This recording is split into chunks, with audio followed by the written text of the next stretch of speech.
sidaad u seexanaysaan buu nabigu leeyahay kaco ilaahay xasuusta saacada qiyaamada ba soo dhow dadkii magaalada ku noolaa hadii nabi maxamed uu la dhaxmarayay erayadaas uu lahaa kaco ilaahay xasuusta suurtii baa dhici doonto qiyaamadii baa dhow oo malagii baa suurta afuufaya aakhirana qofka bini aadamka waxa ka baqa waa dunuubtiisa waa dambigaagina waa laga dhaafay buu rasuulku marka Allah inoo dambi dhaafo qofku markuu dhintana dhimashada maxaa ku dhex jira su'aashii qabriga ku dhex jirta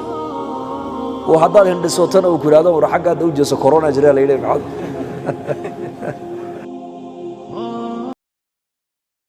منها خلقناكم وفيها نعيدكم ومنها نخرجكم تارة أخرى وكيلها لها عيدا سانيغا أبورني يدون بان هدنا نقول عليني دونا مردا بنا يدا نقا سو دح ساري دونا با إلهي يري ملك إسرافيل عليه السلام مالك يلا أبوري إلى جوغدنا وحال يري لغاها انتو لك لبحي فورنكو بيقبوغو أفوفيين أفو قشدي با يري وحاو نسوغي إلهي أمر كيسا كليا بس وملك أحاديث تقاركود أي شيء يسلم دي ساحر رباب شمبرك حربت ألكا كدولة إلى إنتا كلا وحو الدولة يعتضبات سنضو قايل دي سو كليا يا خلائق دون الله وضع لمن اللي أرقق حيان وحاو نسوغي ياون إذن كإلهي قور ما لغو أورن دونا أفوف لأنه يساقنا مركز فورين تأفوفي دونا ونفق في الصور فصعق من في السماوات ومن في الأرض إلا من شاء الله ثم نفخ فيه أخرى فإذا هم قيام ينظرون marka arraajifa waa tan hore weeyaan khalqiga oo dhan ka nixinaysa khalaa'iqdooda qulubtooda gilgilaysa haddana waxa ku xigta buu nabigu kaleey salaatu wasalaam tee suurta labaadna waxa weeyaan waa tabacsiga qiyaamaha khalaa'iqda la soo wada bixi doonaan sidaad u seexanaysaan buu nabigu leeyahay kaco ilaahay xasuusta saacada qiyaamada ba soo dhowey jaa al-maut wa bima fihi ba nabigu waxaa kaloo yimiday geeridii dhimashadiina way timiday oo laba qiyaamo ayaa la sheegay qiyaamo weyn iyo qiyaamo yar qiyaamaha weyn waxa weeyaan waa saacada suurta weeyaan qiyaamaha yarna waxa weeyaan waa ajashiisa qof walba markay ku timaado qiyaamihiisa ba kacay marka nabigeena kaleey salaatu wasalaam oo madiinatul munawwara jooga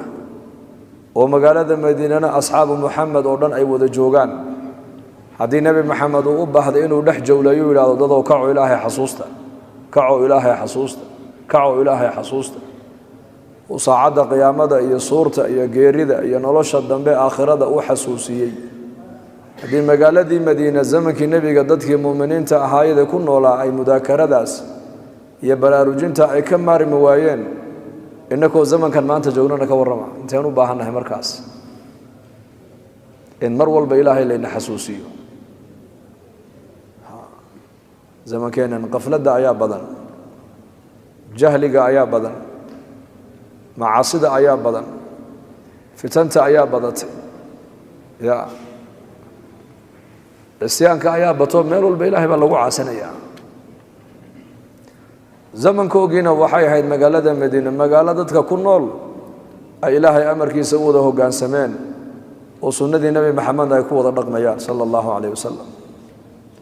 لكن مجالة كنول أحد النبي محمد ولا دحمري أريد أصولها كعو إلهي حصوسته صورتي بعد عيدون تو قيامتي بعدو وملقي بصورته أفوفايا وهذا خلق ودم بأرجع حدونا haddana khalqiga oo dhan baa wada dhimani doona qofku markuu dhintana dhimashada maxaa ku dhex jira su'aashii qabriga ku dhex jirta noloshii qabriga ku jirta cadaabul qabrigi baa ka dambeeya haddana jidkii siraad baa ku xiga bankii qiyaamaha haddana loo soo bixi doona ilaahay baa la surtaagi doona taasaa marka nabigeenu dadka ku baraarujinayay sallallahu alayhi wasallam saxaabiga Ubay ibn Ka'b baa hadloo yiri yaa rasuulallah markaan ilaahay anigu aan baryaayo صليغا هادان دعاديدا افر قيبيو قيب ان كدhiga bal ka waran marka buu nabigu waa khayr hadaad ka ziyaadisaasa kaaga khayr badan buu nabigu ku yiri hadaad ka ziyaadisana waa khayr markaa buu yidhi ka waran haddii aan ka dhiga salligaaga kala badh oo ducadii aan ducaysanayn ilaahay aan baryaayey kala badh haddaan adiga kugu salliyana bal ka waran inta kalena anna xaajadeeda ilaahay aan weydiisto markaa buu nebigu yihi waa khayr haddaad ka sii ziyaadisana waa khayr buu nebigu yihi calayhi salaatu wasalaam haddana markaa buu yidhi ducadaydii markaan u qaybiyey 3 qaybood 2 qayboodna adigaan kugu sallin qaybna maaragtaane anigana baahideedan ilaahay u sheeganteeda ka waran markaa buu nebigu yihi waa khayr haddaad ka sii ziyaadisana waa khayrun baa nebigu yihi sal alla alay wasalam markaa buu yihi yaa rasuula allah haddii marba salligaagii haddii la badiyaba khayrun lasii dhexgalaayo baahidaydii dhannayd een ilaahay u sheeganayey waxaan ku soo koobayaa buu yihi salligaagaba adiguma kugu sallinba markaa buu nebigu yihi idan tukfaa hamuka wayukfaru laka danbuka buu yihi haddaad aniga igu sallidid hamigaagi wixii adduunka aad muraad ka lahayd ee ku walwalgelinayeed ku haminaysay waad heshay dembigaagina waa lagu dhaafay buu nebigu yihi calayhi salaatu wasalaam xadiis kale waa kii nebigu lahaa man shagalahu alqur'aanu can dikri ومسألتي أعطيته أفضل ما أعطي السائلين وفضل كلام الله على سائر الكلام كفضل الله على خلقه بالنبي عليه الصلاة والسلام لكن قرآن أخرسك كن مشغولة بريدي ذكرك كم مشغولة قرآن كقراءة ديسة إلهي وكيلها كوا إبريا يوحن إياك آنسين وحكفل لبضم أن يساق السياب إلهي لكاس quraanka uu akhrinaya sooma quraanka uu akhrinaya baahidiisa lagu daboolaya nabi maxamed alayhi salaatu wasalaam salligiisii uu badiyay soomaha muraadku adduunyada lahayo dhan ba ilaahay u daboolaya xaajadeen ayaa dabooli kara ilaahay baa dabooli kara laakiin taasi yaqiin bay u baahan tahay kalsooni inaan yaqiinsanaa loo baahan yahay saxaabada rasuulku khabarka nabigu uu sheego yaqiin bay u qaadanayeen haddaad ducadaadii dhannayd halkaa intood iska dhigto salligayga unaad ku soo koobta buu nebigu ku yidhi wixii adduunkan had iyo jeer mar walba aad ku haminaysa inaad hesho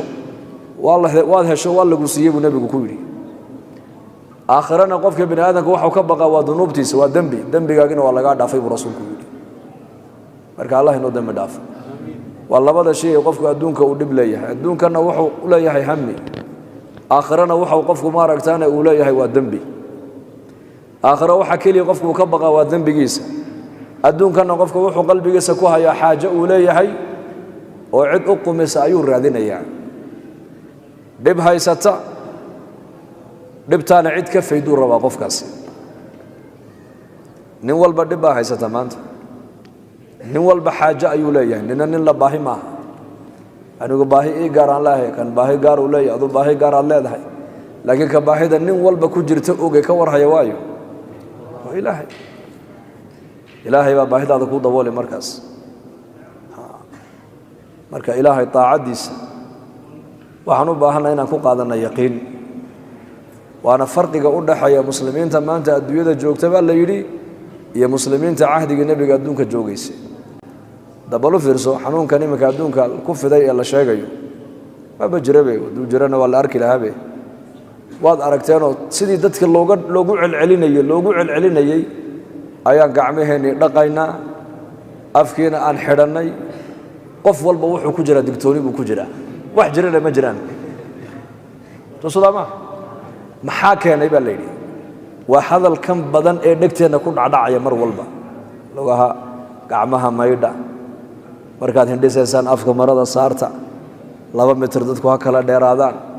meelaha zaxmadda buuqa inaan la gelin telefoonadii baa ayaa lagu bologaraameyey tikraar ka badan hadalka lagu celceliyey wuxuu keenay qofkii isagoo waxba qabin inuu shakiyaba oo haddaad hindhisootana uu ku yidhaahdo war xaggaada u jeeso corona jira la yidhi maxaad mid baa yidhi awalba sawriga hindhisoo jiray maa buu yidhi ma imika isbedeshay hindhisadu ma fahamta kalsoonida bini aadamku waa cajiib wixii lagu celceliyo qalbiga uu galayaa asxaabta rasuulka radiyallahu canhum iyo dadkii wanaagsanaa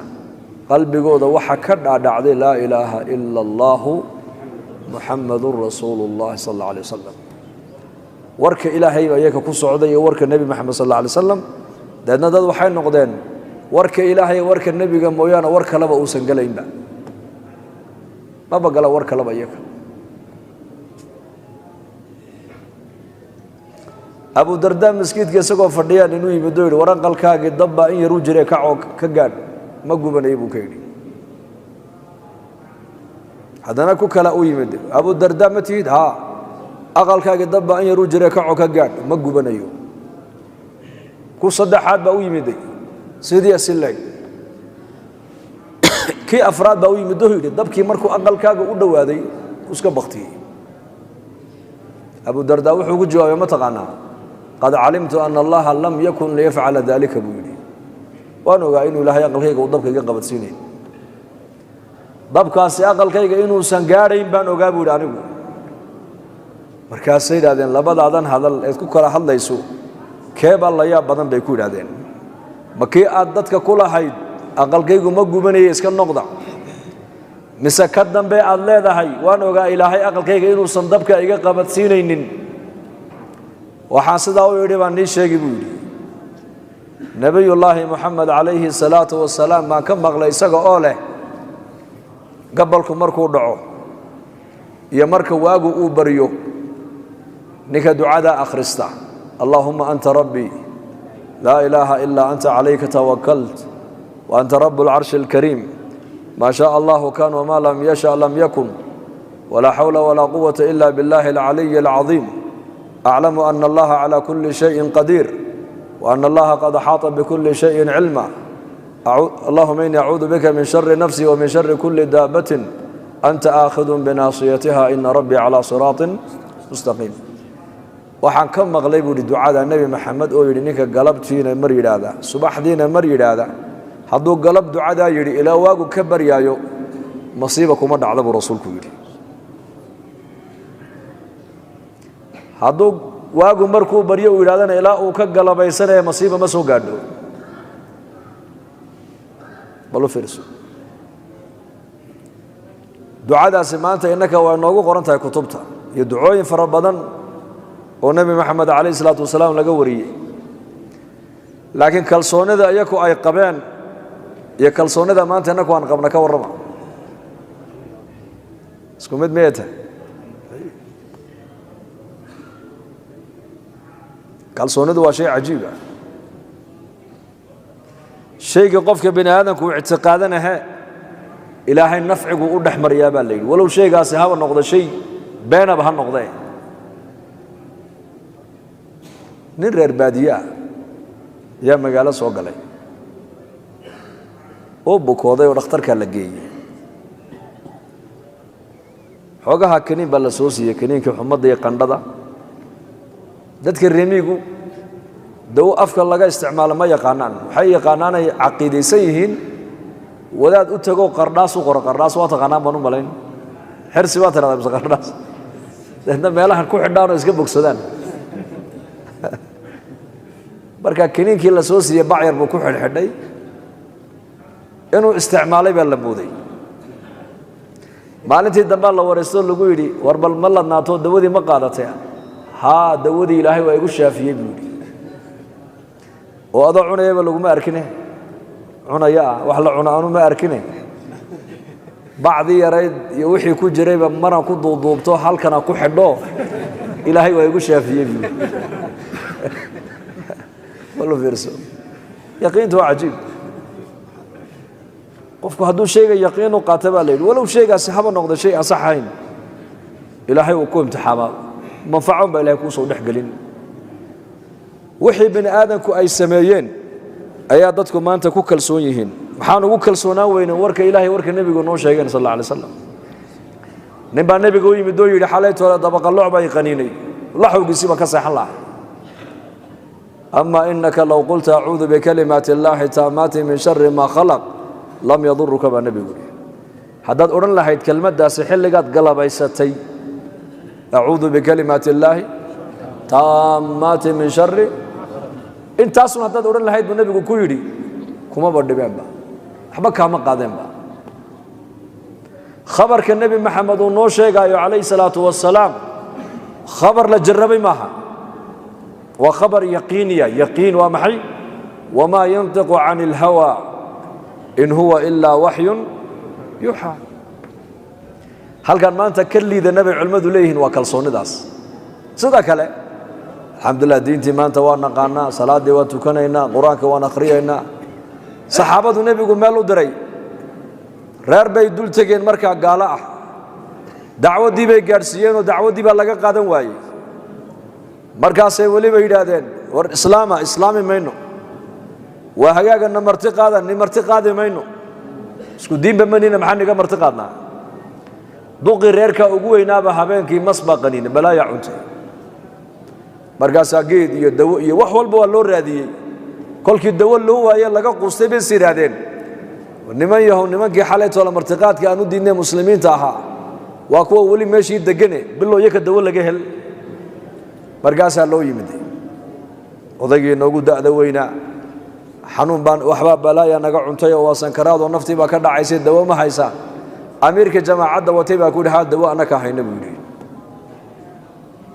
laakiin dawada may nima siinayno ilaa ujuuro aad keentaan asxaabtu way isqabsadeen dawadeed haysaa wuxuu alqur'aan baan haynaa buu suuratu al-faatiha hayaa buu iyada ku filan buu